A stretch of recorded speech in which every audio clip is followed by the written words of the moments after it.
नमस्कार पेंशन धारकों, आप सभी का स्वागत है एक बार फिर से इस चैनल पर। दोस्तों, पेंशन धारकों के लिए आज की प्रमुख बड़ी खबरों को लेकर हम इस वीडियो में हाजिर हो चुके हैं, जिसमें दोस्तों ईपीएस 95 पेंशन धारकों को ईपीएफओ के द्वारा एक नया टेबल जारी करके उन सभी के पेंशन वितरण के बारे में बता दिया है, जिसके बारे में संपूर्ण जानकारी यहाँ पर आप सभी को देने वाले हैं। साथ ही साथ जो पेंशन बढ़ोतरी की तारीख थी वो जारी होने के बाद पेंशन आपके बैंक खाते में कब से आना शुरू हो जाएगी, इसके बारे में भी इस वीडियो के अंदर संपूर्ण जानकारी बताएंगे। साथ ही साथ जो राज्य कर्मचारी है और जो केंद्रीय कर्मचारी है उन सभी के लिए एक और बड़ी खुशखबरी निकल कर आ रही है, उसके बारे में बात करेंगे। पहले जो ये खुशखबरी थी ये केंद्रीय कर्मचारियों को मिली थी और जिसके बाद ये खुशखबरी है राज्य कर्मचारियों को भी मिल चुकी है। तो कौन से राज्य कर्मचारियों को ये खुशखबरी मिली है इसके बारे में भी बात करेंगे। इसलिए दोस्तों आपसे निवेदन है कि अगर आप पेंशन धारक है, ईपीएस 95 पेंशन धारक है, राज्य कर्मचारी या फिर सरकारी कर्मचारी है, तो दोस्तों आपसे निवेदन रहेगा कि आज की इस वीडियो को आप लास्ट तक देखें, जिससे मैं आपको दोस्तों इस वीडियो के अंदर पूरी जानकारी पेंशन से रिलेटेड जितनी भी आज की प्रमुख बड़ी खबरें हैं, आप सभी के लिए क्या खुशखबरी है, क्या निर्णय, क्या फैसले आप सभी के लिए हुए हैं, इसके बारे में एक एक करके पूरी जानकारी विस्तार से बताऊंगा।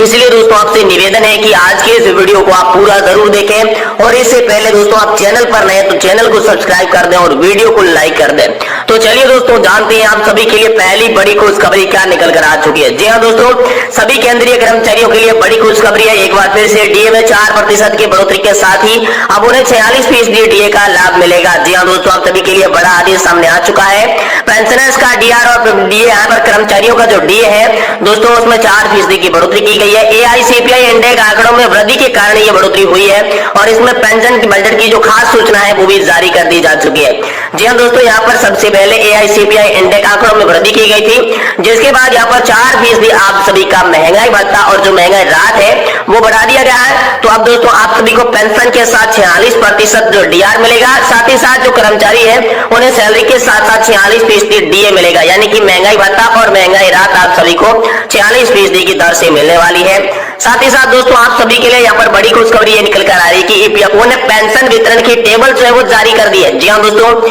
जिसके आधार पर यहाँ पर 1999 से पहले जो यहाँ पर रिटायर्ड पेंशन धारक थे उनके लिए अलग से टेबल बनाई गई है। साथ ही यहाँ पर 2000 से लेकर 2005 वाले जो पेंशन धारक रिटायर्ड हुए थे उनके लिए अलग से टेबल जारी की गई है। साथ ही साथ 2005 से लगाकर आज तक जितने भी कर्मचारी रिटायर्ड हुए हैं उनके लिए यहाँ पर अलग से टेबल जारी की गई है। मुख्य जो टेबल है वो दोस्तों 2005 के बाद वालों के लिए है। उनके लिए यहाँ पर जो एनपीएस व्यवस्था थी उसमें सुधार की बात की गई थी। तो आखिर उनके लिए क्या निर्णय निकल कर आया, तो अभी तक दोस्तों आप सभी के लिए कोई निर्णय निकल कर नहीं आया है। हाल फिलहाल में जो वित्त मंत्री की अगुवाई में जो कमेटी गठित की गई थी उस कमेटी की रिपोर्ट अभी आना बाकी है। कमेटी अभी तक सर्च कर रही है, रिसर्च कर रही है, क्या क्या खामियां इस पेंशन सिस्टम में है वो दूर करने की कोशिश कर रही है, इसके बारे में आंकड़े जुटा रही है। जैसे इस कमेटी के आंकड़े पूरे हो जाते हैं, कमेटी अपनी रिपोर्ट पेश करती है, तो जल्दी केंद्रीय कर्मचारी, राज्य कर्मचारी, पेंशन धारकों को इसके बारे में खुशखबरी देखने को मिल सकती है। ऐसा यहाँ पर अपडेट आप सभी के लिए निकलकर सामने आ चुका है। साथ ही साथ दोस्तों आप सभी के लिए यहाँ पर बड़ी खबर यह है कि 2024 के चुनाव से पहले आप सभी के लिए ओपीएस का मुद्दा बड़ा बन चुका है। जी हाँ दोस्तों, पेंशन धारकों के लिए यहाँ पर पुरानी पेंशन का मुद्दा बड़ा बन चुका है। इस मुद्दे को लेकर लगातार अलग अलग डिबेट में अंदर बात चल रही है, संसद के अंदर बात चल रही है, अलग अलग टीवी चैनल्स जो है, टीवी शोज जो है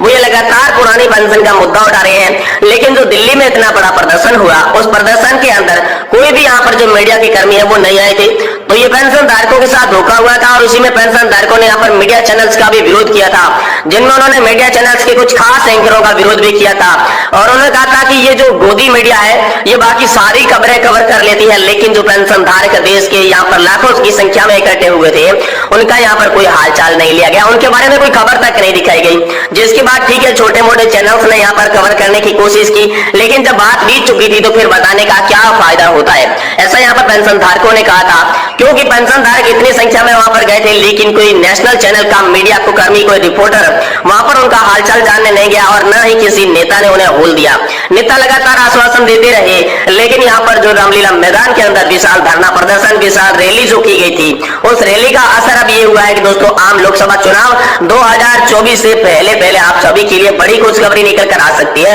क्योंकि यहाँ पर कर्मचारियों ने खुला ऐलान कर दिया है कि अगर लोकसभा चुनाव 2024 से पहले पेंशन धारकों की तमाम मांगे मंजूर नहीं की गई थी तो पेंशन धारक एक बार फिर से देश में बड़ा आंदोलन के साथ साथ 2024 के चुनाव में सरकार को मुंह तोड़ जवाब देने के लिए तैयार रहेंगे। पेंशन धारकों की थीम मुख्य यही है कि जो पेंशन का काम करेगा वही देश में राज करेगा। इस थीम को लेकर पेंशन धारक लगातार लगातार चल रहे हैं और इसी थीम के आधार पर यहाँ पर एनएससी राष्ट्रीय संघर्ष समिति हो गई या फिर अलग अलग संगठन हो गए, जो कि कमांडर अशोक जी रावत है, साथ ही साथ विजय जी बंबरू है, अलग अलग नेता संगठन यहाँ पर प्रतिपक्ष के नेता है कुछ, तो लगातार पेंशन धारकों की जो आवाज उठा रहे हैं उनका एक ही कहना है, वो यही बताते हैं कि अगर पेंशन धारकों की मांग 2024 के चुनाव से पहले मंजूर नहीं की गई थी तो पेंशन धारक देश में एक बार फिर से इतना बड़ा आंदोलन करेंगे कि यहाँ पर जो सरकार है उसकी नींव को हिलाकर रख देंगे। और साथ ही आंदोलन से बात नहीं बनी तो मुख्य यही है कि 2024 का चुनाव जिसके अंदर जो पेंशन का काम करेगा उसी पार्टी को वोट मिलेगा,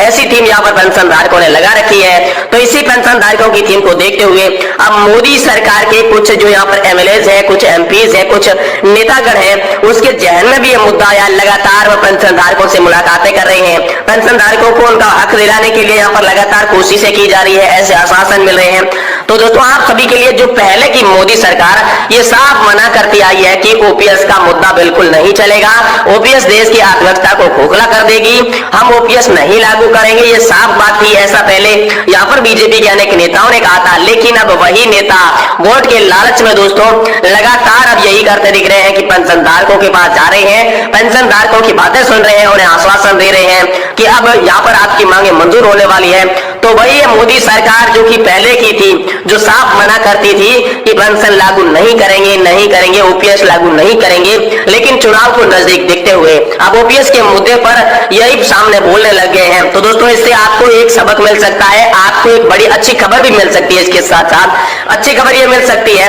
कि चुनाव के कारण ही मोदी सरकार आपकी पेंशन मंजूर करेगी। दोस्तों पेंशन धारकों को पेंशन चाहिए, चाहे वो चुनाव के कारण मंजूर करे या किसी और कारण, लेकिन पेंशन धारकों को उनका हक, उनकी पेंशन चाहिए। तो ये खबर आप सभी के लिए अच्छी निकल कर आ सकती है। पेंशन धारकों के लिए 2024 के लोकसभा चुनाव से पहले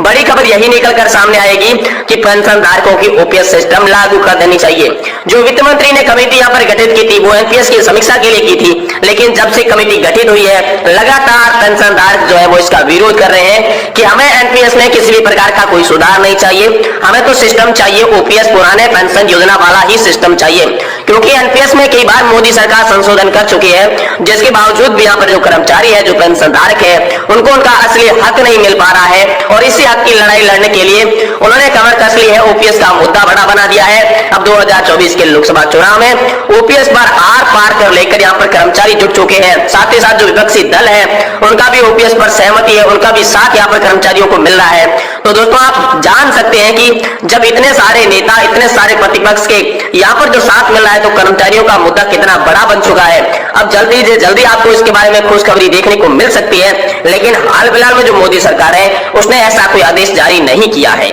जैसे ही आप सभी की पुरानी पेंशन योजना को लेकर या फिर नई पेंशन योजना के अंदर जो आपकी पेंशन बढ़ोतरी की बात चल रही थी, उस पेंशन योजना की बढ़ोतरी को लेकर या फिर जो 15,000 रुपए की सैलरी लिमिट खत्म कर दी गई थी और जिसके बाद कह दिया गया था कि एक्चुअल बेसिक सैलरी के आधार पर आपको पेंशन दी जाएगी, तो ये पेंशन कब मिलेगी? क्या 2024 से पहले ओपीएस लागू